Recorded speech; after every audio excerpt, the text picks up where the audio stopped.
I brought my husband lunch because I thought our marriage needed one small act of kindness. The second his assistant saw me step off the elevator, the color disappeared from her face. "Claire," she whispered, "don't let Ethan see you." Before I could ask what she meant, she grabbed my wrist and pulled me into a storage room. Less than 2 minutes later, I heard my husband laughing through the old air vent above my head. Then his best friend asked, "How much longer are you planning to keep both families going?" My husband answered, "Not much longer. I'm just waiting for Walter to make one decision." Walter was my father. Then Ethan's phone played a voice message. A little boy said, "Daddy, are you coming home Saturday?" I stood in the dark, holding Ethan's favorite barbecue, 2 sweet teas, and the banana pudding he always stole from me. And I realized my husband had a child. What I didn't know yet was that the little boy was not the deepest betrayal waiting for me. The deepest betrayal was sitting around a family table.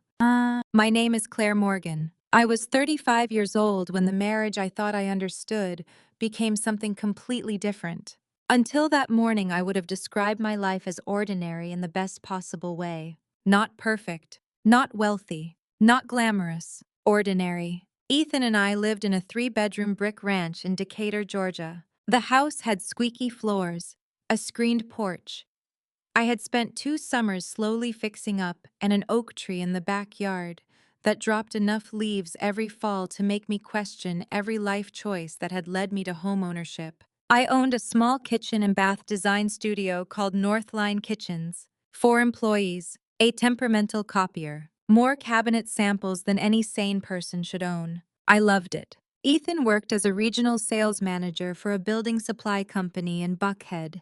I was good with people. Very good. The kind of man who remembered a client's wife's name after meeting her once. The kind who could walk into a room full of strangers and leave with 3 dinner invitations. That charm was one of the things I had loved about him. Maybe that should have frightened me more than it did. We had been married 5 years. The first 2 were happy. Not movie happy. Real happy. Sunday mornings in pajamas. Chinese takeout eaten on the floor before we owned a dining table. Fighting over whether the thermostat should be 68 or 70. Ethan burning canned biscuits because he got distracted dancing to old Motown songs.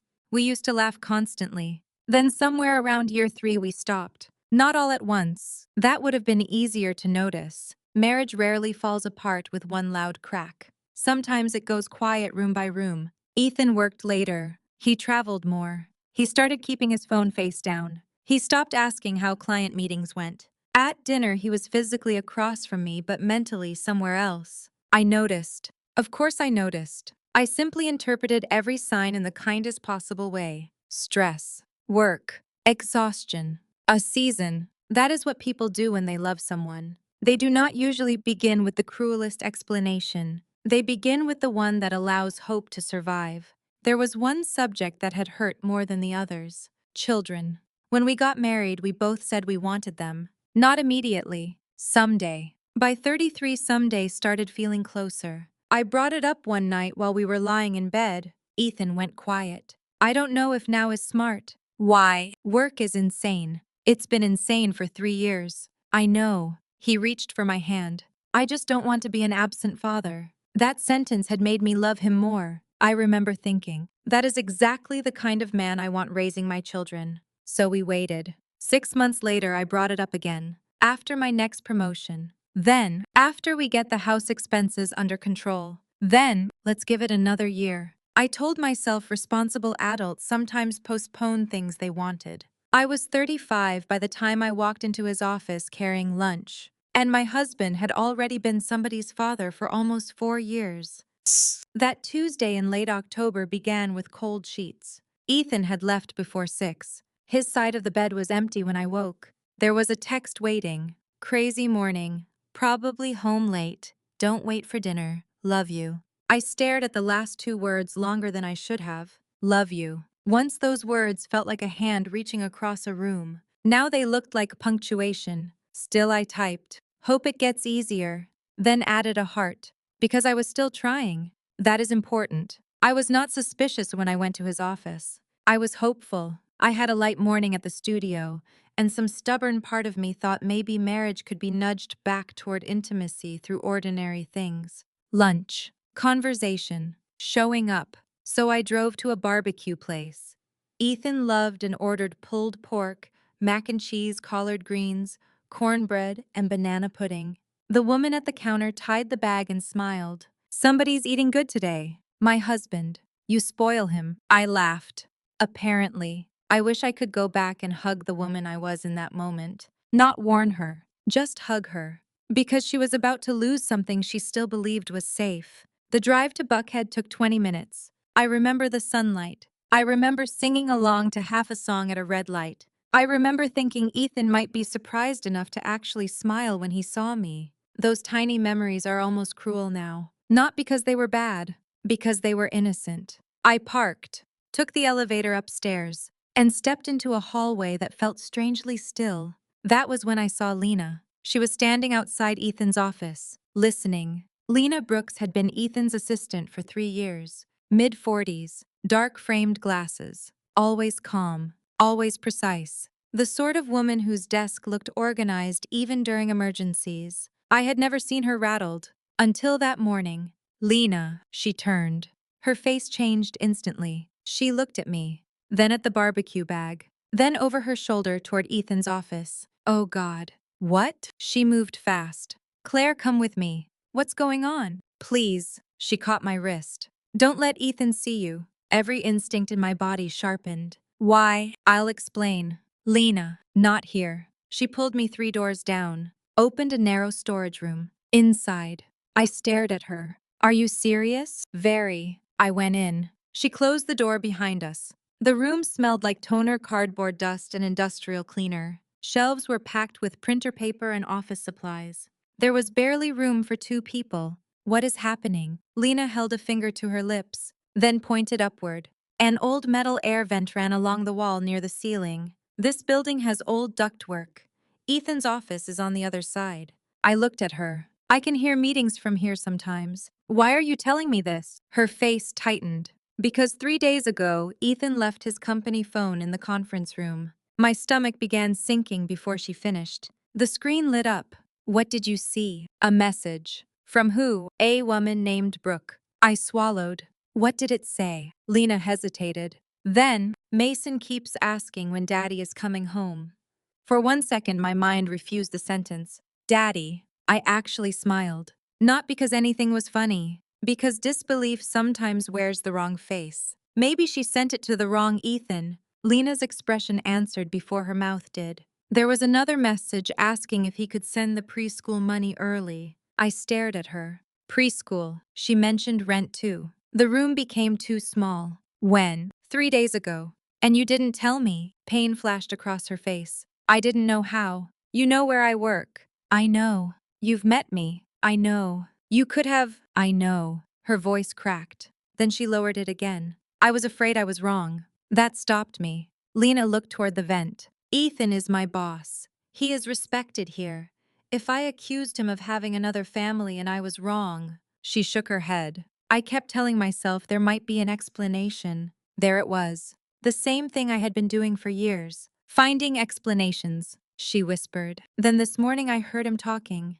To Brooke. I don't know. What did he say? He said he was waiting on Walter. My heart stopped. My father. Before Lena could answer, footsteps sounded outside. Then Ethan's office door closed. A second man spoke. I knew that voice. Kyle Mercer. Ethan's best friend since college. Kyle had stood beside him at our wedding, helped us move, eaten Thanksgiving dinner at my table, complained about my cranberry sauce while taking 3 servings. I looked at Lena. She nodded toward the vent. Then Kyle said the words I had heard in the opening moments of the worst day of my life. How much longer are you planning to keep both families going? Ethan laughed. Not nervously, not defensively, relaxed. Not much longer. You've been saying that for 2 years. I told you I'm waiting on Walter. My father, I mouthed. Lena looked stricken. Kyle asked, what exactly are you waiting for? Walter's finally talking seriously about stepping back. From the garden place. Yeah.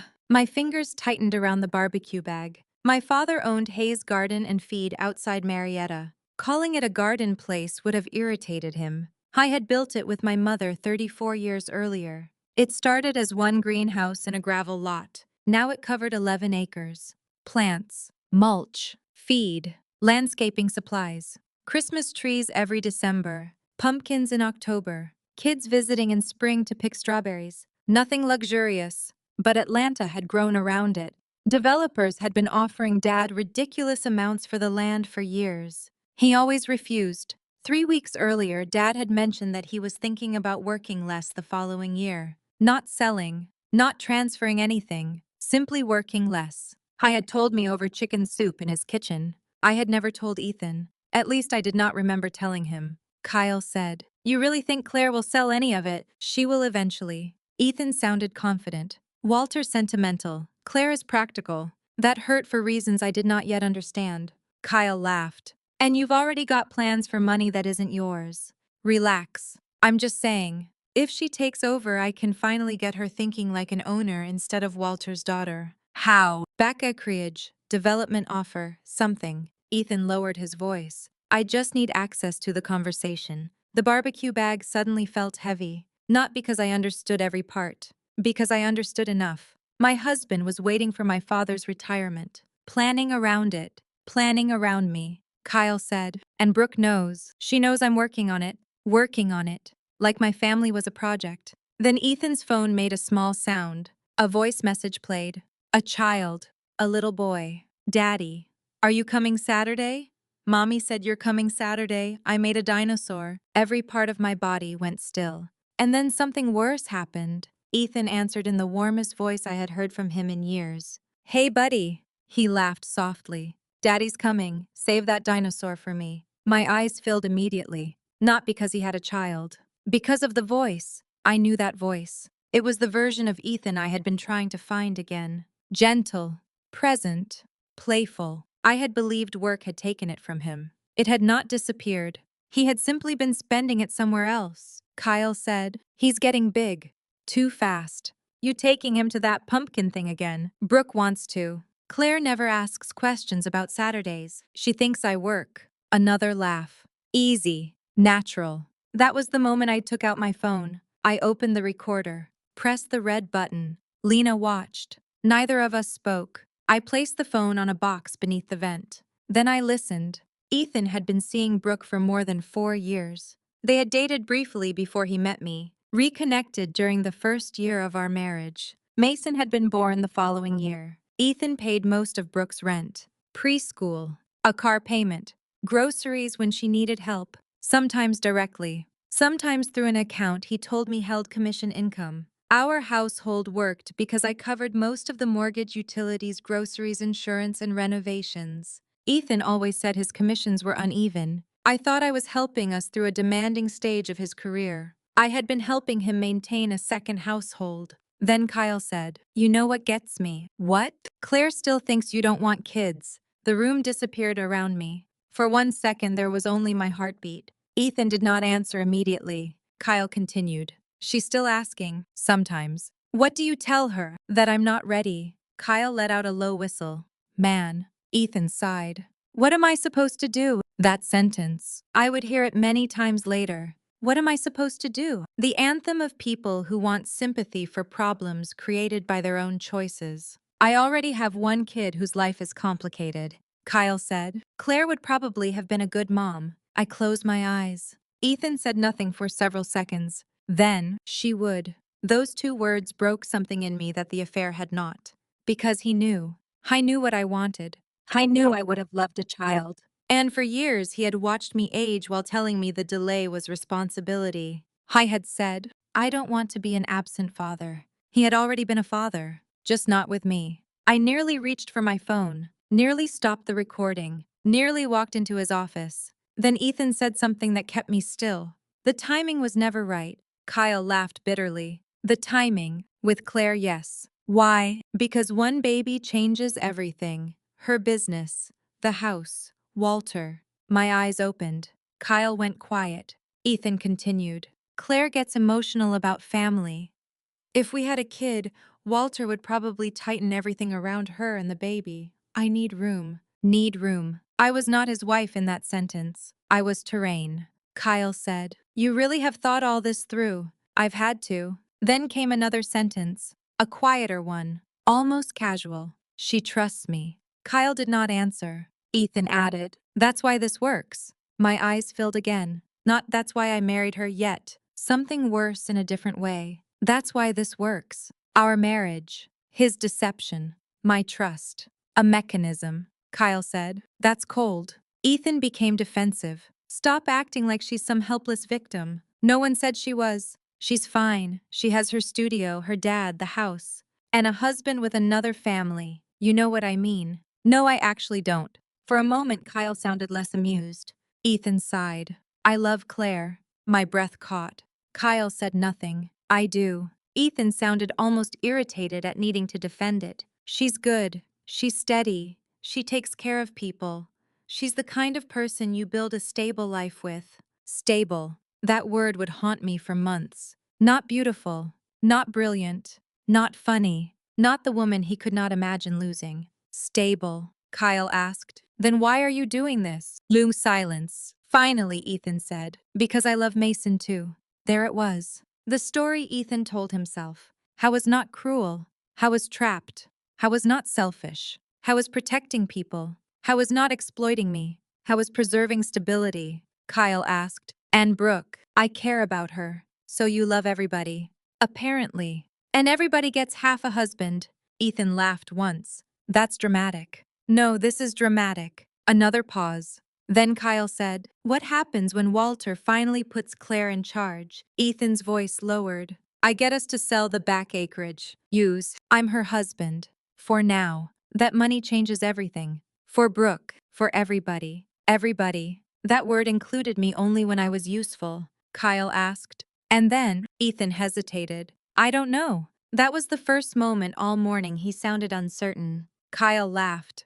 Bull. I don't. You've thought about leaving. Silence. Ethan. I've thought about everything. There it was. Not a plan stated cleanly enough to become some legal thriller. Something more ordinary and more believable. My husband was waiting. Waiting for my father to step back. Waiting for my access to change. Waiting for money to become easier. Waiting to decide which life he wanted after extracting the maximum comfort from both. Then Kyle asked, does Diane still see Mason? My stomach dropped again. Ethan answered, every couple weeks. His mother. Kyle laughed. Your mom is going to get you killed. She loves him. Does Claire know? No. What about Kelly? Kelly knows Mason exists. My sister-in-law. A woman whose daughter called me Aunt Claire. A woman who had slept in my guest room. A woman whose baby shower I had hosted. I put one hand against the shelf. Kyle said, whole family's in deep now. Not the whole family. Enough. Then Ethan said, Mom knows how to keep her mouth shut. I stopped crying. That sentence did something unexpected. It dried everything up.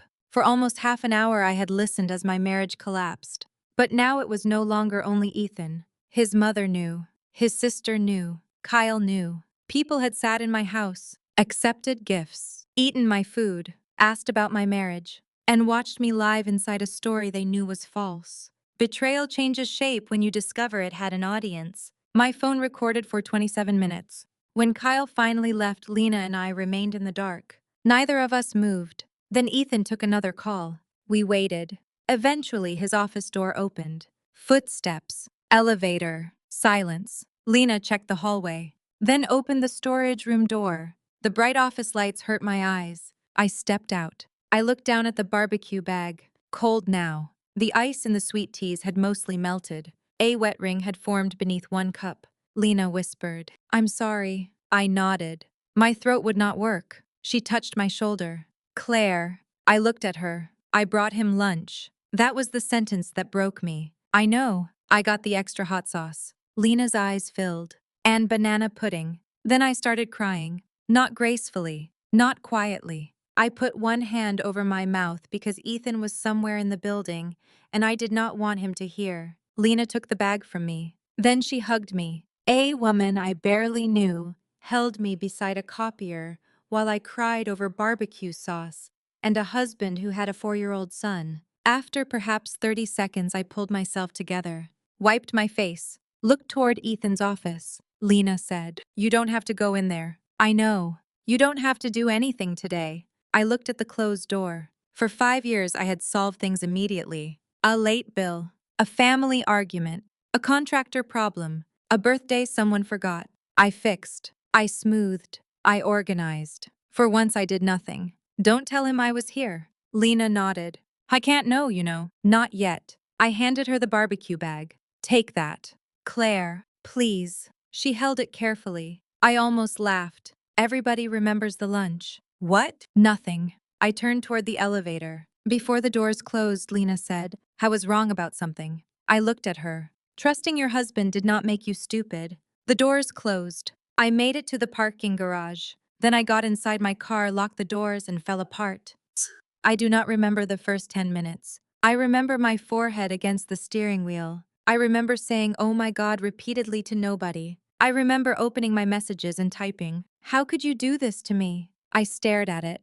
My thumb hovered over send. Then I deleted every word. Not because I was calm. I was not. Because somewhere beneath the panic, I knew that once Ethan realized, I knew he would begin explaining. And I was not ready to let his explanation compete with what I had heard. My phone was still in my hand. Without thinking, I searched Brooke's name. There were hundreds. Then I added Sandy Springs. Nothing obvious. I searched Ethan's followers, then Diane's, then Kelly's. I became the kind of woman I had always promised myself I would never become. Sitting in a parking garage at noon, zooming into strangers' photographs, searching for my husband in the background. I hated myself for it. I did it anyway. 20 minutes passed. Nothing. Then I saw an old photo on Diane's Facebook page. Christmas. The previous year. Our family. Diane in the center. Kelly and her husband. Their daughter. Ethan. Me. I was wearing a red sweater and holding a tray of cookies. I remembered that night. Diane had cornered me in the kitchen. So what? She smiled. When are you two finally giving me a grandbaby? I had laughed nervously. Ask your son. I do. Hi says we're waiting. Diane rolled her eyes. Men. They never think the timing is right. Then she touched my arm. You'd make such a good mother. I stared at the photograph, at Diane's smiling face. 2 weeks before that Christmas, according to what I had just heard through the vent, she had visited Mason. She had asked when I was going to make her a grandmother. She already was one. I closed Facebook. That was when I called Tessa. Tessa Reed answered. Hey, stranger. I tried to speak. Nothing came out. Her voice changed immediately. Claire, are you home? What happened? Are you home? Yes, I need you.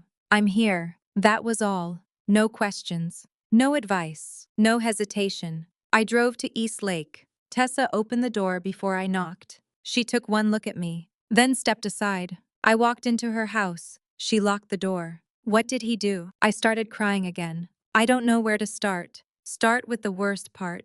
I don't know which part that is. Tessa stopped. That frightened her. She put water on the table. Not wine. Not tea. Water. Like I had survived an accident. I told her. The storage room. Lena. Brooke. Mason. My father. The money. The Saturdays. Children. Diane. Kelly. By the time I reached the part about Ethan saying I was the kind of woman you built a stable life with, Tessa had gone very still. She stood up, walked into her kitchen, opened a cabinet, took out a bottle of wine. I stared at her. You just gave me water. Things have changed. Despite myself, a laugh escaped. One ugly little laugh. It felt good. Then she held up the bottle. Tell me where Diane lives. No, I only want to talk. You're holding wine like a weapon. Fine. She put the bottle down. I want to talk loudly. Tessa, I'm serious. I know. She sat again. For a minute, neither of us spoke. Then I said, I should have known. No, I should. No, the phone. No, the Saturdays. No, the money. Claire, I wanted kids. That was the one that broke through. I waited. Tessa's face softened. Hy told me he wanted to be ready. I know. Hy told me he didn't want to be an absent father. I know. He already had a son. I know. I covered my face. Tessa let me cry. She did not tell me I was strong. I am grateful for that. Sometimes you're strong feels like another assignment. Eventually, she asked, what do you need tonight? I don't know. Okay, I have to go home. Do you? If I don't, he'll know. She leaned back. You want to pretend? For one night. Zenyu, I wiped my face. Yes. She studied me. You sure? No. Better answer. We spent the next hour doing practical things. Not plotting revenge. Finding my passport. Checking that my paycheck went into an account only I controlled. Looking at the bills attached to my name. I discovered regular transfers to something labeled EM Consulting. Ethan had always said the account held variable commissions. Over several years, tens of thousands of dollars had gone into it. Very little had come back. I stared at the numbers. Tessa said, "We don't need to solve this tonight. I want to know." "I know." "Tessa, you found out your husband has a preschooler 2 hours ago." She closed the laptop. "Eat something." "I'm not hungry." "Neither am I. We're still eating." Sha made a toast. We ate it standing at her kitchen counter. That toast remains one of the clearest memories of my divorce. Not the attorney's office. Not the paperwork. Toast. Butter. Tessa swearing because she burned one side. Real life keeps being embarrassingly ordinary while your heart is breaking. At 5:30 I stood to leave. Tessa grabbed my wrist. "Claire." "What?" "Don't make any big decisions tonight. I'm already making one." "What?" "I'm not going to ask him why." She stared at me. "Good. Because he'll have an answer." "He always does." "And I'm scared I'll listen." Tessa squeezed my hand. "That's honest." I nodded. Then I went home. Ethan was watching football when I walked in. I glanced toward the door. Hey, you're late." "Client issue. Everything okay?" There was a time when that question would have invited my whole heart. Now I heard it as a test. "Does she know?" "No big deal." "Good." He turned back to the television. That hurt almost as much as anything. I went into the kitchen. Opened the refrigerator. There was a photograph attached with a magnet. Our wedding. I stared at it, then put it into a drawer. I did not smash the frame. I did not throw anything. I made pasta. Because if you ever wonder what betrayal looks like in real life, sometimes it looks like boiling water while your husband watches ESPN 20 feet away. Ethan came in when dinner was ready, sat down, checked his phone. I watched his face. A message arrived. He smiled. Small. Private. I had spent a year wondering how to bring that smile back. Now I knew I had been competing with someone who had no idea we were in the same contest. I took a bite. Could not taste it. "You working Saturday?" I looked up. "Probably." "Doing what?" "Vendor meeting." "Where?" A pause. "Tiny." "Alpharetta." He had promised Mason he was coming Saturday. Loom day. Probably most of it. The lie was effortless. That was what frightened me. Not elaborate lies. Ordinary ones. I ate another bite. "This is good." "Thanks." Then you grab my dry cleaning tomorrow?" I almost laughed. "Sure." For the rest of dinner, I watched my husband behave like a man living an entirely normal Tuesday. Afterward, he kissed my forehead. "Love you." I stood perfectly still. Night. I went upstairs. I washed dishes. My hands began shaking halfway through. I dropped a mug. It hit the edge of the sink and shattered. Ethan called from upstairs. "You okay?" I stared at the broken pieces. A blue mug from our honeymoon trip to Charleston. I had once loved it. "Yeah." "What happened?" "Dropped a cup." "You need help." "No." That answer came from somewhere new. I crouched. Picked up the pieces. One sliced my thumb. A bright red line appeared. I sat down on the kitchen floor. For perhaps 5 minutes I let myself be ugly. I cried. I hated Brooke. Then hated myself for hating a woman I had never met. I hated Ethan. Then remembered him dancing in our first apartment. I hated that memory too. I opened my phone. Typed. "I know about Mason." Again, I did not send it. Eventually, I stood, bandaged my thumb, cleaned the floor, and went to bed beside my husband. His breathing became slow within minutes. I lay there staring at the ceiling. The man beside me had spent years telling me he did not want to become an absent father. He slept peacefully. I did not sleep at all. The following morning, I called a family attorney. His name was Daniel Price. Our conversation was mercifully boring. That is a compliment. I did not promise destruction. I did not talk like a television lawyer. I said, "Know what accounts have your name on them. Do not sign anything. Do not move money that isn't clearly yours. Make copies of household records you are entitled to see. Decide where you feel safe sleeping." Practical. Human. When I played him a portion of the recording, he listened quietly. Then said, "This marriage has more than an affair problem." "I know. What do you want?" That surprised me. "A divorce." "That part is obvious." He folded his hands. What do you want your life to look like when the divorce is over? I had no answer. He nodded. That's fine. For some reason, that made me cry. Most people don't know on day 2. He handed me a tissue. Your job right now is not to win the next year today. That was the extent of the legal drama I wanted in my life. The rest became background. Necessary. Not central. That evening while Ethan was out, I packed one suitcase. Clothes. Laptop. My mother's jewelry. Passport. The quilt she had made before she died. One framed photograph of Dad and me. I looked around the bedroom. Then left. No note. No dramatic message. At 9:30, Ethan called. Once. Twice. 6 times. Finally, I answered. Where are you? Tessa's. Why? I closed my eyes. Ethan. Silence. Then, what happened? I almost admired him. I said, I know about Brooke. Nothing. I know about Mason. Nothing. I know you were with Kyle yesterday. His breathing changed. I know what you said about Dad. Then, how? Not denial. How? That word ended the last small part of me still hoping there had been some impossible misunderstanding. You should have chosen a newer office. Silence. Claire. There's a vent between your office and the storage room. A longer silence. Then, Lena. His voice became hard. I hated that his first instinct was to find the leak. Leave her alone. What did she tell you? I heard you. Claire. 27 minutes. Silence. You recorded me. Yes. That conversation was private. I laughed. I could not help it.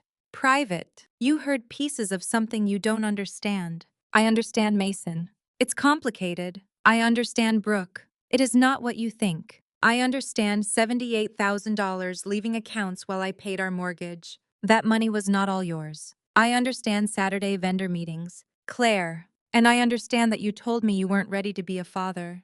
I went silent. That was the first thing that truly stopped him. My voice broke. You already were one. Claire. I waited for you. I know. No. Tears came. You do not get to say that.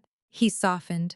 Not fake, I think. That is what makes this harder. I think some part of him truly hurt hearing me cry. I never wanted to hurt you. Then what did you think would happen? I was trying to manage an impossible situation. There it was. Manage. Brooke got pregnant because you were sleeping with her. Mason didn't ask for any of this. I know. Hi is my son. I know. My voice cracked through the room. I took a breath. I have never blamed your son. Silence. I would never have asked you to abandon him. I didn't know that. You never gave me the chance. I breathed out. I was afraid you'd leave. That sentence landed differently. For the first time, the polished story opened enough for me to see the fear underneath. Not noble fear. Selfish fear. Still fear. I loved you, he said. Then you should have trusted me with the truth. I loved Mason. You should have told me. I cared about Brooke. Then you should have left me. I didn't want to lose everything. There it was.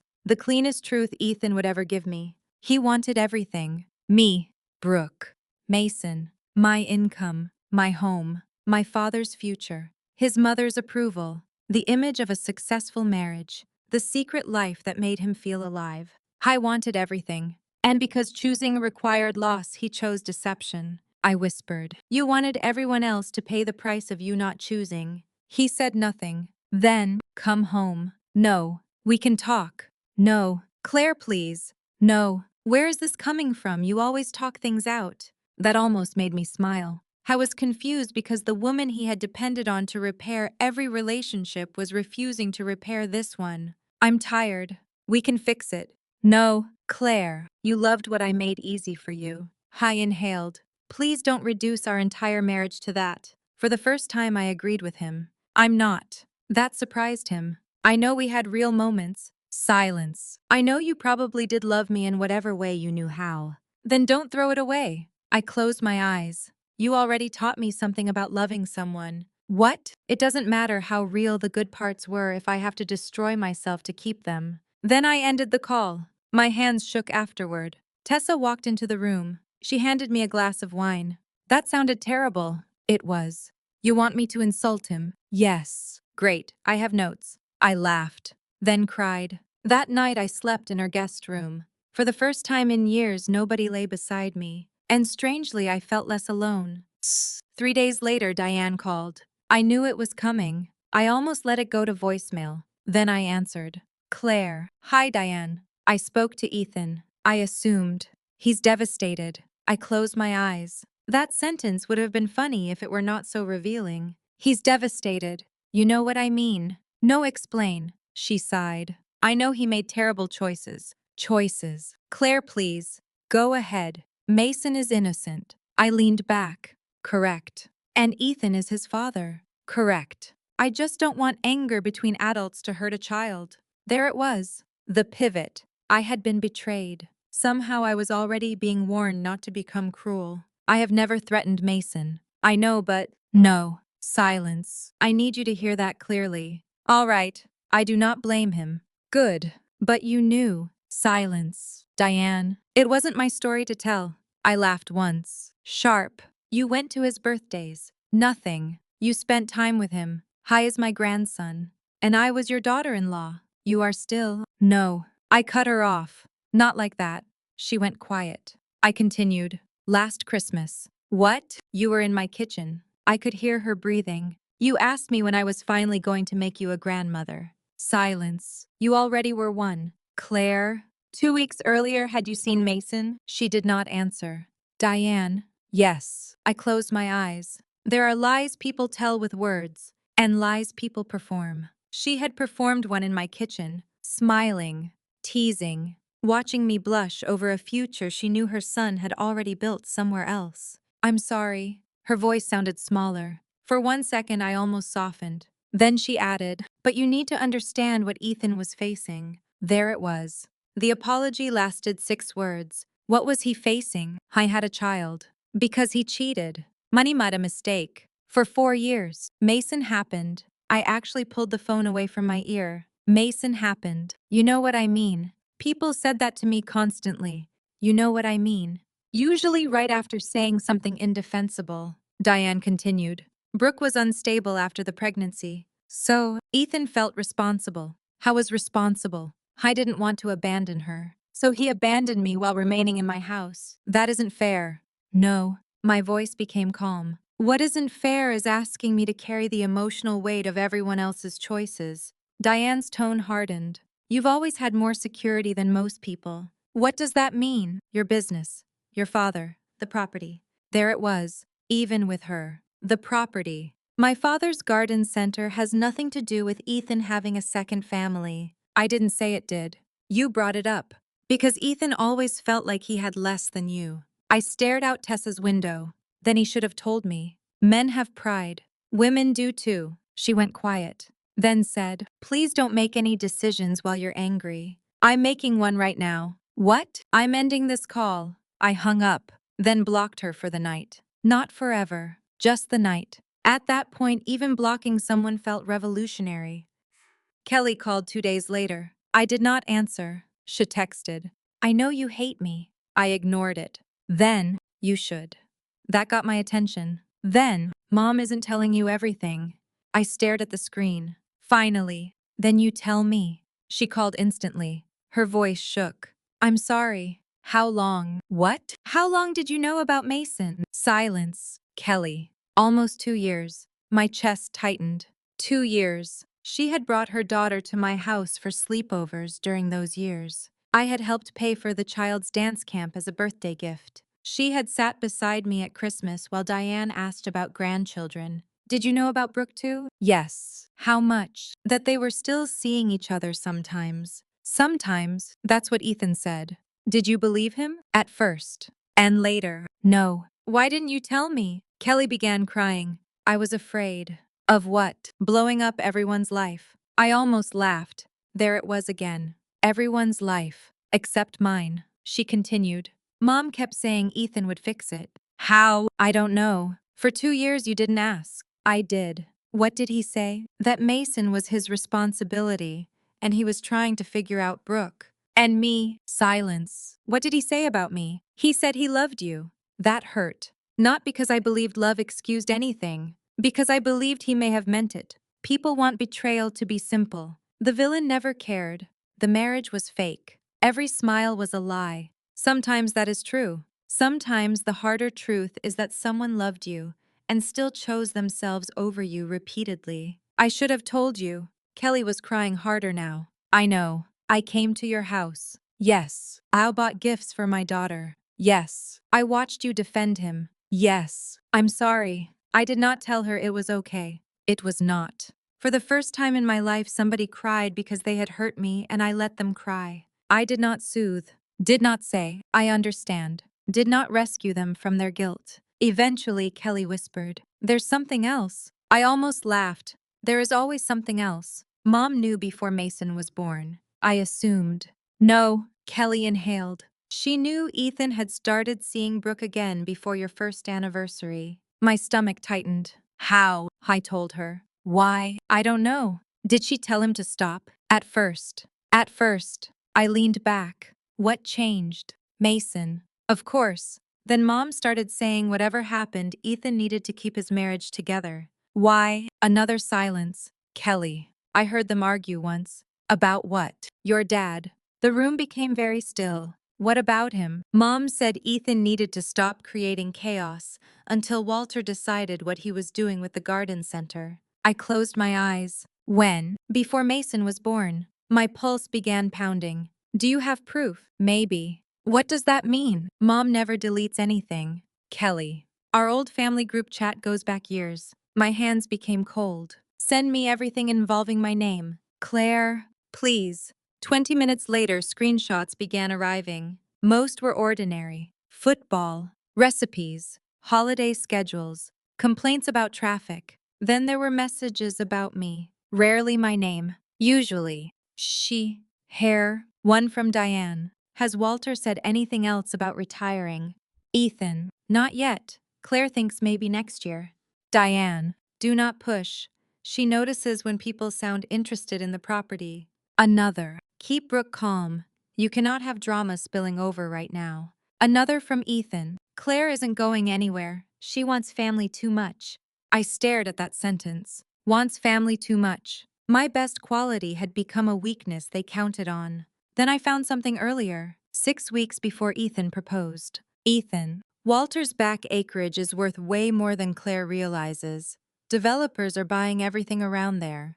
Diane. That is not why you marry someone. A long pause between messages. Then Ethan. Obviously not the only reason. My stomach turned. Diane. Do you love her?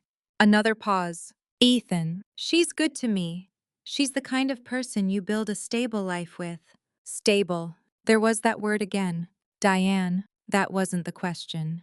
No response. I stared until the letters blurred. The calculation had existed before our engagement. Maybe not the entire plan. Maybe he had not proposed solely because of my father. Life is rarely that clean. But he had looked at my family and seen opportunity before he asked me to marry him. I called Kelly. She answered crying. You saw them? Yes. I didn't know those were there. I believe you. I should have looked. You should have told me 2 years ago. I know. But you're telling me now. Silence. That matters. She cried harder. This time I still did not rescue her. But something inside me shifted. Accountability did not erase harm. It did create a place where something honest might eventually grow. Diane made the next move. On Facebook. Of course she did. She did not use my name. That would have been too obvious. Instead she posted, sometimes adults become so consumed by anger that they forget children are watching. A child should never lose his father because grown people refuse to forgive. Family means choosing grace, even when life becomes complicated. There was a photograph of a candle beside it. A candle. I stared at my phone in disbelief. Within an hour. Praying for your family. Children always come first. Some women need to remember that marriage is about forgiveness. Whatever happened, that poor little boy deserves his dad. I felt physically sick. People who did not know my name were judging me. People who had never heard my voice, never seen the recording, never watched me wait for a child my husband claimed he was not ready to have. I typed a response, deleted it, typed another, deleted it. Tessa was sitting across from me. Give me the phone. No, Claire. I'm fine. You are writing with your entire jaw clenched. I handed it over. She read Diane's post, then stared at me. I take back every respectful thing I've ever said about this woman. I laughed despite myself. What did you write? Nothing. Good. I want to. I know. I want everybody to know. I know. I hate this. I know. What if silence makes me look guilty? Tessa shrugged. Then some strangers on Facebook misunderstand you. That easy. No, she put the phone down. But strangers misunderstanding you is cheaper than abandoning your dignity to convince them. That was one of the few therapy lines I allowed her. Then my phone buzzed. Kelly had commented publicly. Mom, stop. Claire didn't even know Mason existed until 3 weeks ago. She has never tried to keep Ethan from his son. You know that. The replies stopped. Then Diane deleted the post. Too late. Screenshots had already spread through the family. An aunt texted me, I am so sorry, I had no idea. A cousin. Diane made it sound very different. Grandma Evelyn, Ethan's 81-year-old grandmother, called me. I answered because I loved her. She said, Did my grandson really hide a child from you? Yes. Did Diane know? Yes. A long silence. Then, well, I waited. I raised her better than that. Despite everything, I smiled. She continued, I'm not asking you to forgive anybody. Thank you. I am asking whether you are eating. That made me cry. Yes. Good heartbreak makes women forget lunch. Lunch. Again. I closed my eyes. I know. A week later, I finally told Dad everything. I had avoided it because he had already lived through enough grief. My mother, Susan, died 6 years earlier from ovarian cancer. Dad had survived by working, and I had survived by taking care of him. That was our pattern. When someone heard I became useful, I cooked, organized, drove, fixed. It was probably why Ethan recognized me so easily. I drove to Hayes Garden and Feed on a Wednesday afternoon. Dad was repairing a broken latch on a greenhouse door. 67 years old, gray hair, faded green jacket, dirt on one knee. I looked up. You're early. Then we talk. He studied my face. Office. That was Dad. No dramatic questions. We went inside. The office looked almost exactly as it had when I was 16. Seed catalogs, coffee mug, a calculator older than some employees, a photograph of Mom taped beside the desk. I sat, then told him, Ethan, Brooke, Mason, Diane, Kelly, the money. His name coming through the office vent. The screenshots. Dad did not interrupt. Not once. When I finished, he looked out the window, then said, he asked me about the land before he proposed. I stared at him. What? Dad rubbed one hand across his face. Couple months before. What did he ask? What I'd do with the place when I retired. My throat tightened. And I said I wasn't retiring. I almost smiled. He asked what the back acres might be worth. Dad, I know. You didn't think that was weird. I did. Then why didn't you tell me? Dad looked at me. You were happy. That stopped me. You had spent 2 years after your mother died taking care of everybody except yourself. His eyes reddened. Then you met Ethan. I looked away. You laughed again. Silence. I wanted him to be good. So did I. Dad nodded. Then he said, For what it's worth, I never promised this place to you. I looked at him. What? I've said your family. Dad, I've said I want it to stay connected to family. You said you wanted me involved. I do. He leaned back. I was planning to ask whether you actually want the damn thing. I blinked. Of course do you? I opened my mouth. Stopped. Dad watched me. You love the pumpkin patch. Yes. You love the greenhouse. Yes. You hate feed inventory. Everybody hates feed inventory. You hate 6 a.m. delivery calls. That's reasonable. And you built your own business. I looked toward Mom's photograph. Dad said, I'm not spending 34 years building something just so you can feel guilty carrying it. That sentence hit me harder than any speech could have. Then he shrugged. And I sure as hell am not retiring next spring now. I laughed. Why? Spite. Dad, spite has excellent cardiovascular benefits. I laughed harder. Full laughter. The first in weeks. Dad waited, then asked, Do you want me at Thanksgiving? I frowned. What? Diane called. Of course she did. What did she say? That everyone needs to sit down like adults. I closed my eyes. She invited you. She said family should heal together. Dad, I told her I'd ask you. I sat quietly. Thanksgiving was 2 weeks away. For 5 years, Diane's Thanksgiving table had been tradition. Turkey, her mother's dressing, Kelly's pecan pie. Football. Arguments over mashed potatoes. I had hosted twice. Diane 3 times. This year she apparently wanted an intervention. I'm not going. Dad nodded. Okay. Then my phone buzzed. Kelly. Please call me before you decide about Thanksgiving. I stared at it. Something in my stomach tightened. Dad asked. What? Apparently family healing has an agenda. Kelly came to Northline the next afternoon. She looked exhausted. I need you to know what Mom is doing. What now? She's telling the extended family you're trying to ruin Ethan's relationship with Mason. I laughed in disbelief. She already tried Facebook. I know. She deleted it. She's saying worse things privately. Like what? That you threatened to take the house, his job, everything unless he stopped seeing Brooke and Mason. My jaw tightened. I never said that. I know. She knows that. I know. Then why? Kelly looked ashamed. Because if everyone believes this is about a bitter wife and an innocent child, they don't ask why she helped hide him. There it was. The real motive. Diane was not protecting Ethan anymore. She was protecting her own role. Kelly continued. Mom wants Thanksgiving to be a family intervention. For me, basically. I laughed. No, Claire. No, I understand. Do you? Yes. She looked down. I also know what happens if you don't go. What? She gets the room. I went still. What does that mean? She tells the story without you there. I hated that she was right. Kelly continued. Grandma doesn't believe her. Good. Uncle Ron is confused. Of course. Aunt Melissa thinks you're trying to keep Ethan from Mason. My stomach turned. Kelly said. I'll tell them. Then tell them. I am. Why do I need to be there? You don't. She took a breath. But if you come, I'm done protecting Ethan. I studied her. What does that mean? I'll show the messages. All of them. Yes. Even the ones where you knew. Her eyes filled. Yes. That won't make you look good. I know. For once, nobody was asking me to protect them from consequences. That mattered. I said, I'll think about it. Kelly nodded. At the door, she stopped. There's one more thing. I almost laughed. Please stop saying that.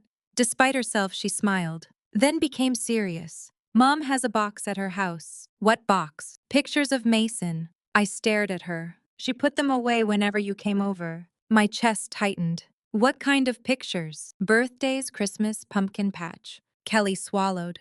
There was a drawing on her refrigerator once. I already knew I would hate the answer. What drawing? Mason drew the family. I looked at her. Mom, Brooke, Ethan himself, and Grandma.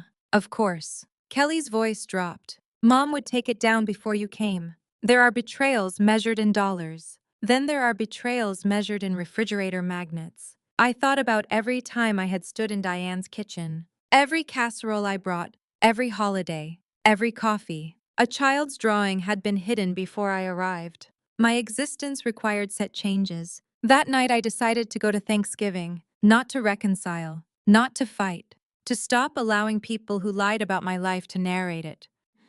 Thanksgiving morning arrived cold and bright. Atlanta cold, which meant 48 degrees, and people acting as if civilization might collapse. Tessa came over while I dressed. She sat on my bed eating crackers. You can still cancel. I know. I can fake an emergency. No. Dog attack. You don't own a dog. I'll find one. I smiled. Tessa. Food poisoning. I'm going. She became serious. Okay. I looked at myself in the mirror. Dark green dress. Simple. Nothing dramatic. I had spent 20 minutes trying to decide what a woman wears to an intervention designed around her own humiliation. Eventually, I chose something my mother had liked. Tessa watched me. What's the plan? No plan. You're taking the recording. Yes. The screenshots. Kelly has them. Your dad, meeting me there. And when Diane starts, I let her. Tessa narrowed her eyes. You're scary when you're calm. I'm terrified. Good. What? Means you're not a robot. I laughed, then picked up my coat. At the door, she hugged me. Not a motivational speech, just a hug. Call me. I will. If somebody throws turkey, no one is throwing turkey. You said that about chairs. I never said anything about chairs. Exactly. I drove to Diane's townhouse. Dad pulled in behind me. He got out carrying a pie. I stared at it. You brought dessert. Your mother raised me better than to arrive empty-handed. Dad. What I can dislike people and still have manners. I laughed. Then we went inside. The smell hit first. Turkey, sage, butter. For years that smell had meant belonging. This time I felt like a guest at the funeral of something nobody had admitted was dead. Grandma Evelyn hugged me immediately. Long. No words.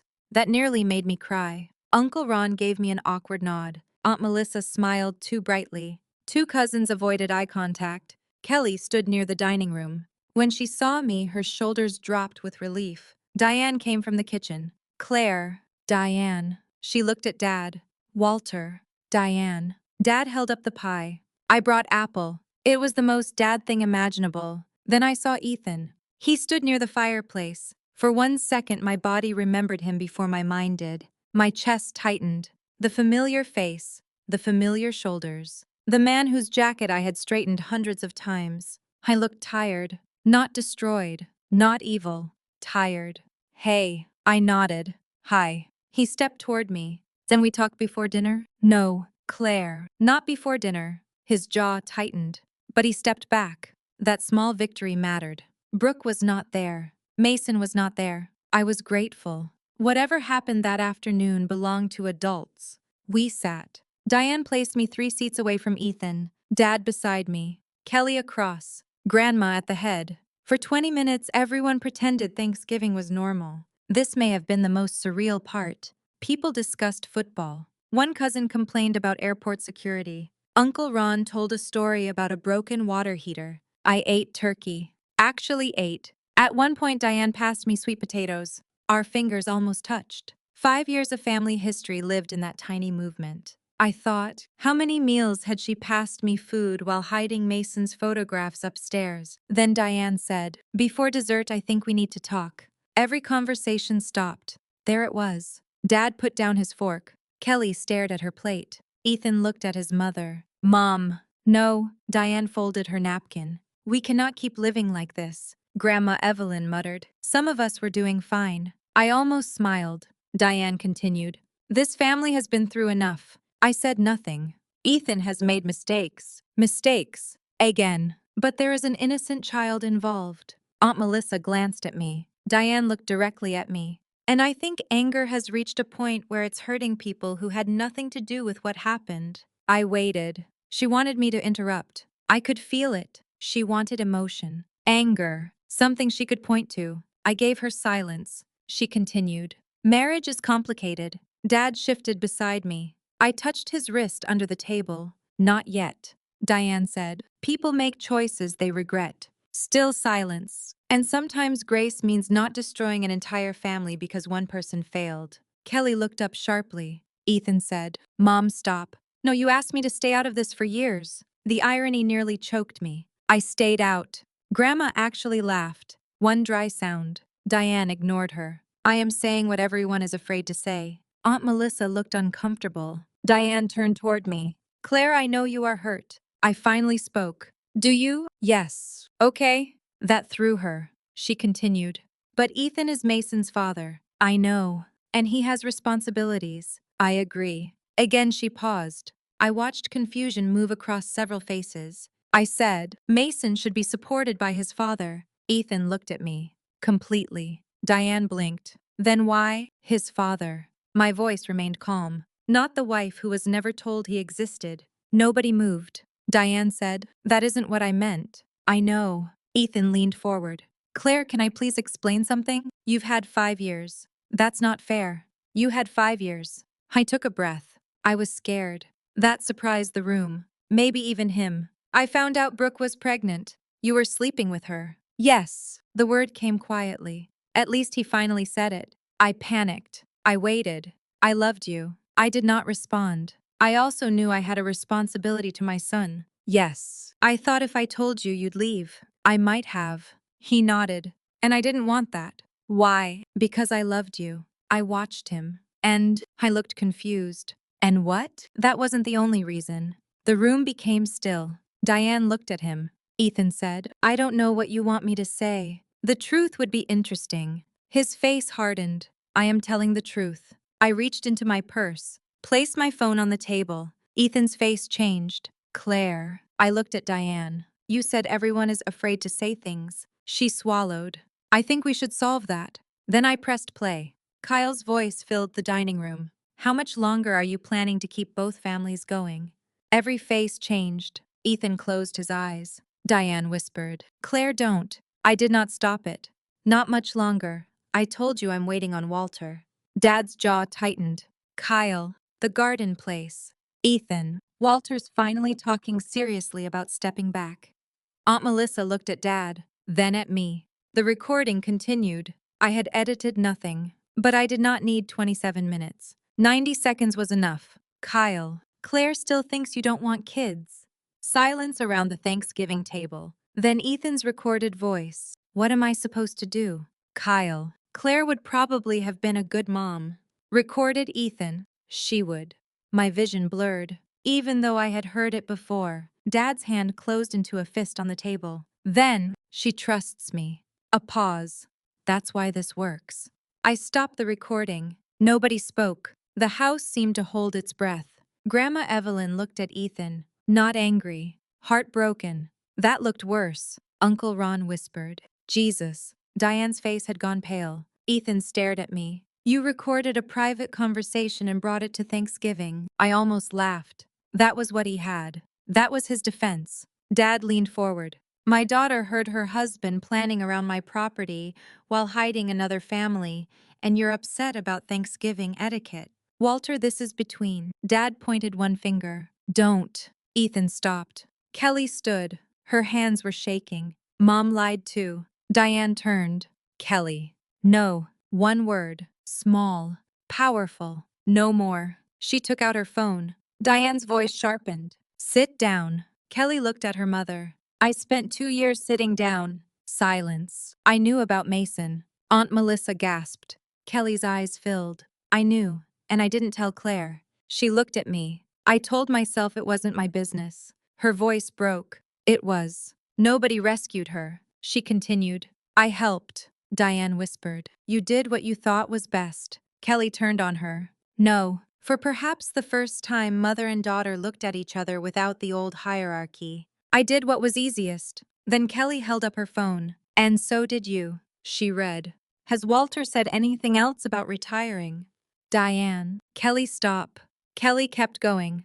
Do not push. She notices when people sound interested in the property. Then, keep Brooke calm. You cannot have drama spilling over right now. Uncle Ron stared at his sister. You knew about the other woman, Diane said. I knew there was a situation. Grandma Evelyn snapped. A situation is a flat tire. Nobody moved. Diane looked toward me. I was trying to keep the family together. That was when I finally felt something inside me settle. Not rage. Clarity. I looked at her. You didn't keep the family together. My voice was quiet. You kept the secret together. Silence. Absolute. Even Ethan looked down. I continued. You removed Mason's photographs before I came to your house. Diane's face changed. Kelly closed her eyes. You hid his drawings. Claire, you sat in my kitchen last Christmas. Tears came to Diane's eyes. You asked me when I was finally going to make you a grandmother. Nobody breathed. I looked directly at her. 2 weeks earlier, you were holding your grandson at his birthday party. Aunt Melissa covered her mouth. Grandma Evelyn looked at Diane as if seeing a stranger. Diane whispered, I love that little boy. I never asked you not to. You don't understand. No. My voice remained calm. I understand perfectly. Diane started crying. I was afraid if everything came out, everyone would lose everything. I looked around the table. There it was again. Everything. What was I supposed to lose? She stared at me. My marriage. No answer. My chance to decide whether I still wanted children. Nothing. My dignity. Silence. My own understanding of the people I called family. Diane shook her head. I thought Ethan would fix it. For 4 years, I didn't know what else to do. Grandma Evelyn said, You could have told the truth. Diane looked at her mother. You say that now. I say it because it was true then too. Nobody spoke. Then Dad pulled something folded from his jacket pocket. I looked at him. I had not told me he was bringing anything. Not paperwork. A photograph. Old. Ethan and me at Dad's garden center. Before we were engaged. Pumpkin season. We were laughing. Ethan had one arm around me. Dad placed the photo on the table. I took this 6 weeks before he proposed. Ethan stared. Dad said. That same afternoon, Ethan asked me what the back acreage was worth. The room changed again. Ethan looked toward him. That's not, you asked. I was making conversation. Dad nodded. Maybe. Then, you asked what would happen to the business when I retired. Ethan's jaw tightened. I was dating your daughter. Of course I cared about her future. Dad shrugged. Maybe. I did not yell. That made it stronger. Then you asked whether Claire would inherit the land. Ethan said nothing. Dad looked at him. That part bothered me. I turned toward Ethan. 6 weeks before the proposal. The screenshot. The conversation. The property. The word stable. Ethan looked at me. I did not marry you for your father's land. I believed him. Partly. That was important. I don't think you did. He seemed surprised. Diane looked relieved for half a second. Then I continued. I think you loved me. Ethan stared. I think you liked who I was. Tears filled his eyes. I think you loved my steadiness. Nothing moved. And somewhere along the way, you decided every good thing in my life was also something you could use. He shook his head. No, my income. Claire, my house. I paid. My father. That isn't fair. My desire for family. His face tightened. You knew I would keep trying because I wanted a family too much. I looked toward Diane. You all knew, Kelly whispered. I'm sorry. I nodded. Not forgiveness. Acknowledgement. Ethan leaned forward. I can fix this. There it was. The old Ethan. Problem solver now that the problem had finally reached him. We can sell the house. I almost laughed. We can separate finances. I kept going. I'll be completely transparent. I said nothing. I'll end things with Brooke except what has to do with Mason. Diane closed her eyes. I'll go to counseling. Nothing. Claire, please. His voice broke. We can fix this. I looked at him. You still think the thing you lost is money. His face changed. That's not what I said. You think if you divide the house correctly and explain Brooke and create a schedule and apologize enough, we go back. I'm asking for a chance. I shook my head. What did I lose, Claire? The question escaped him in frustration. What exactly do you think I lost? I looked at the man I had loved for 5 years. And finally said, the version of me who believed you. Nobody moved. I stood, placed my napkin beside my plate, then looked around the table. I don't need anybody here to choose me over Mason. Grandma Evelyn started crying. I don't need anyone to hate Ethan. I looked at Kelly. I don't even need everyone to forgive me for leaving because there is nothing to forgive. Then I looked at Diane. But you do not get to make me an outsider in my own family and still expect me to set the table. Diane covered her face. I picked up my coat. Dad stood too. Ethan followed. Claire. I stopped at the doorway. Please. For 5 years, please from him had been powerful. Please grab my dry cleaning. Please help Mom with Thanksgiving. Please cover this bill until next month. Please wait 1 more year before kids. Please trust me. I had built a life out of his pleases. This time I simply said, no. Then I walked outside. Cold air hit my face. Dad followed carrying the pie plate. I stared at him. You're taking the pie. I brought the dish. I burst out laughing. Right there on Diane's front walk. Laughing and crying at the same time. Dad put an arm around me. We walked to the cars. I looked back once. Through the dining room window, I could see everyone still sitting around the Thanksgiving table. Nobody was eating. For years, I had been terrified of becoming the person who ruined a family gathering. It turned out the truth did not ruin Thanksgiving. It simply made pretending impossible. Things became quieter after that. Not instantly easy. Quieter. Diane stopped posting online. Kelly stopped defending Ethan. Grandma Evelyn called me every Sunday for months. Kyle apologized. I accepted the apology and did not rebuild the friendship. Some relationships end without hatred. You simply stop giving them a chair at your table. Brooke never contacted me. I was grateful. Whatever story Ethan had told her about me belonged to the two of them. Mason remained Ethan's son, as he should. I never asked him to choose between fatherhood and consequences. Those were separate things. The legal part happened mostly in conference rooms I do not remember fondly enough to describe. We divided what needed dividing. I kept Northline. The Decatur house was eventually sold. I made sure I was no longer carrying debt created by Ethan's secret life. That was enough. I did not need him penniless. I did not need Brooke ruined. I did not need Diane publicly humiliated forever. By then, revenge had become surprisingly uninteresting. Peace was better. A few weeks after Thanksgiving, Ethan came to the house while I was packing books. He knocked. That mattered. The old Ethan would have used his key. "Can I come in?" I hesitated, then nodded. We stood in the living room surrounded by boxes. The room looked smaller without photographs. He picked up one book, set it down.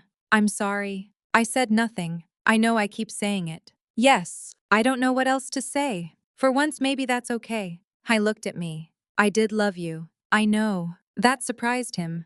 "You believe me?" "Yes." His eyes filled.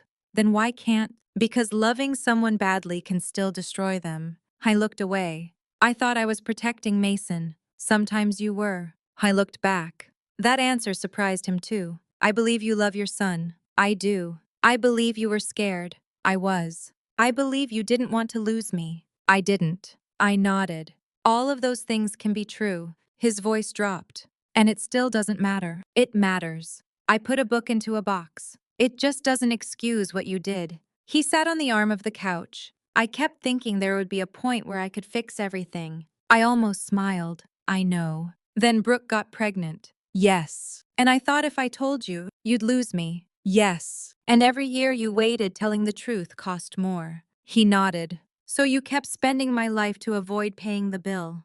I looked at me. I had not planned that sentence. It simply came. "I'm sorry." "I know," he cried then. Not dramatically, quietly. For a strange moment, I wanted to sit beside him. Habit. 5 years of loving someone does not leave your body the day you file paperwork. I did not sit. That was not punishment. It was recognition. Comforting Ethan had been my job for too long. Eventually, he stood. At the door, he asked, "Do you hate me?" I considered it. "No." I looked almost hurt. "I don't want to hate you enough to carry you around." He nodded slowly, then left. That was the last private conversation we ever had.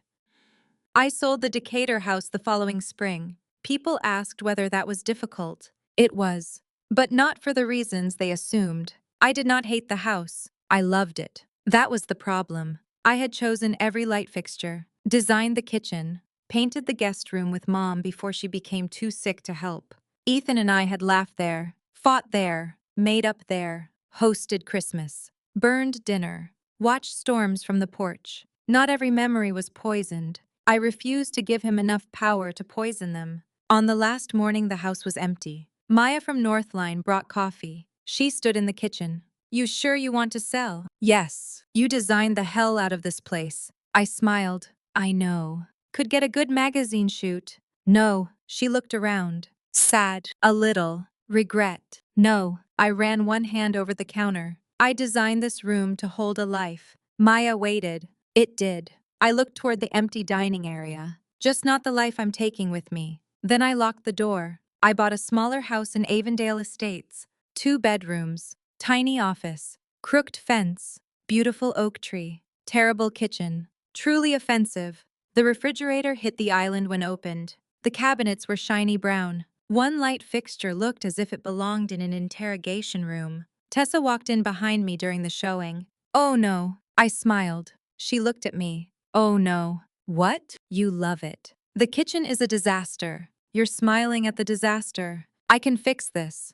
Tessa sighed. "Your rebound relationship is with a house. Cheaper than therapy." Untrue. I bought it. This time I did not design it around a marriage. I designed it around how I lived. A coffee drawer because I wanted one. A large work surface because I often brought samples home. A reading chair by the window. Open shelves Dad complained would collect dust. A deep green island. White oak cabinets. Nothing enormous. Nothing impressive. Mine. One afternoon Dad came by while I was painting. He stood in the kitchen. "You know what I decided?" "What?" "I'm not giving you Hayes Garden." I laughed. "That sounds dramatic." "I'm serious." "Okay." "I'm giving Luis more responsibility." Luis had worked for Dad almost 20 years. He wants it, apparently. "And me." Dad shrugged. "You can own part someday if you want." "If I want." Novel concept. I smiled. He looked around the kitchen. "I spent too long thinking legacy meant giving your kid what you built." He picked paint from his thumb. "Maybe it means not making them carry it." That was enough. No speech. No document. Just Dad. Kelly and I rebuilt slowly. Very slowly. The first time she came to my new house, she brought a rosemary plant. I know this doesn't fix anything. No. I practiced saying that without adding but. I smiled. Good. She placed it near the window. I confused loyalty with silence. Yes. I don't want to do it again. I looked at her. Then don't. That was our beginning. No dramatic forgiveness. No hug that erased 2 years. Just different behavior. Over time, that became something. Diane wrote me one letter. 3 pages. Handwritten. She did not ask me to return. Did not mention Ethan's pain. Did not ask for forgiveness. She wrote, I was more afraid of scandal than I was concerned with what my silence was doing to you.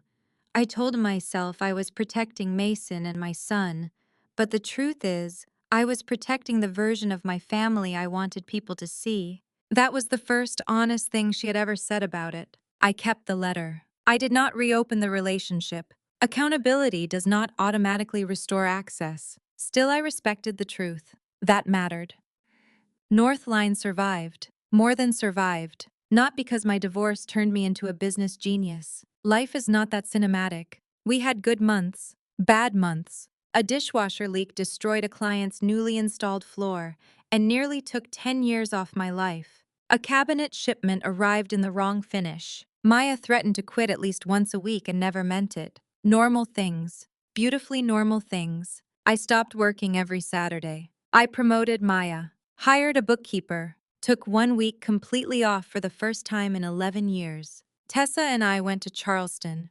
We ate too much seafood. I bought a stupid hat. Nobody lied about where they were going. Nobody needed me to solve a crisis. I discovered boredom can be luxurious after chaos. One October afternoon, almost a year after the storage room, Lena came to dinner. Tessa was there. Dad, Kelly, Maya, Grandma Evelyn, who brought a pie and criticized my dining chairs. We ate in the new kitchen. At some point, Lena looked around and said, "This feels like you." That sentence meant more than every compliment I had ever received about the Decatur house. Later, while everyone was cleaning up, Lena stood beside the sink. "You know, I almost didn't pull you into that storage room." I stopped. "What?" "I saw you coming out of the elevator." She smiled sadly. "You looked so happy." I looked down. "You had that lunch." Everybody remembers the lunch. I remember thinking maybe I should let you walk into his office. "Why didn't you?" She considered the question. "Because then he would have lied again." Silence. "And I would have helped."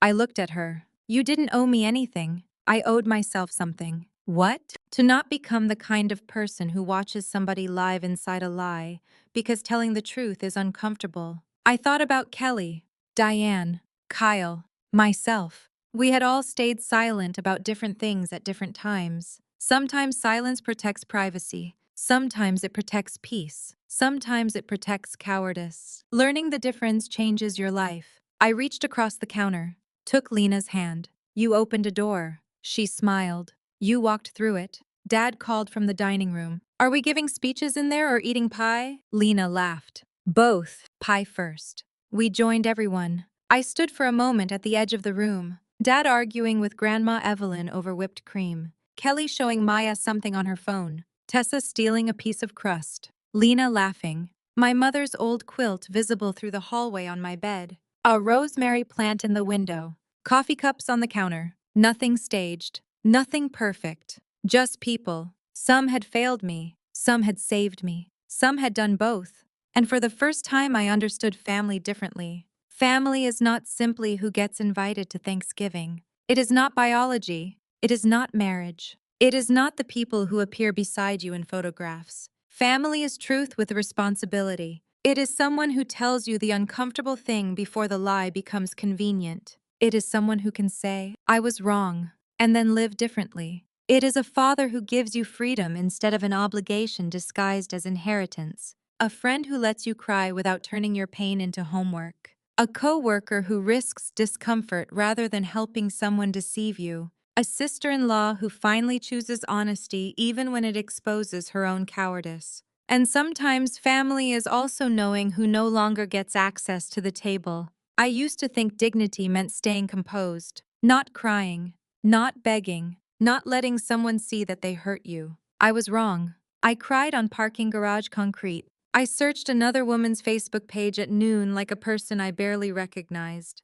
I almost texted my husband from Tessa's couch. I broke a mug. I slept badly. I hated people. I missed Ethan. Sometimes I missed him even while knowing exactly what he had done. None of that made me weak. Dignity was not never falling apart.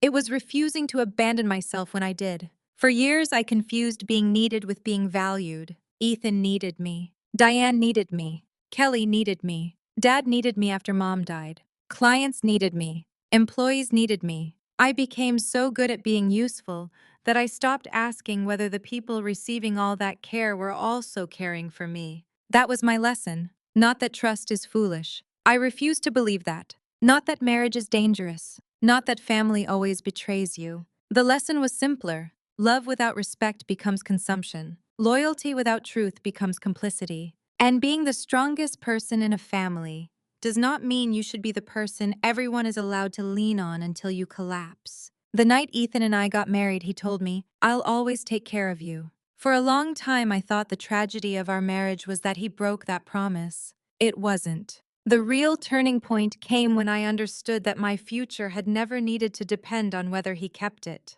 I could take care of myself, not alone. There is a difference. I had Dad, Tessa, Lena, Maya, eventually Kelly, people who stood beside me without requiring me to disappear in exchange. I looked around my new kitchen. The refrigerator door opened without hitting anything. A small victory. Dad's reading glasses were beside the sink because he forgot them everywhere. Tessa's sweater was hanging on a chair. Somebody had left half a piece of pie on a plate. Evidence of people who had been in my home without taking pieces of me when they left. 1 year earlier, I had stepped off an elevator carrying barbecue for my husband. I thought I was going there to save my marriage. Instead, his assistant pulled me into a dark storage room. 27 minutes later, I walked out, understanding that the marriage I wanted to save had already been built around secrets. For months, I called that the day I lost everything. Now I know better. That was the day I stopped losing myself. So let me ask you something. If you discovered your spouse had betrayed you, but then learned his mother, his sibling, and his closest friend had known for years, and still sat at your table pretending everything was normal, who would hurt you more, the person who betrayed you, or the family members who watched you love them while protecting the lie? And after an apology, would you ever let those people back into your life? I know my answer now. Forgiveness may be possible. Access is earned. Respect is required. And no family gets to make you an outsider in your own life and still expect you to keep setting the table.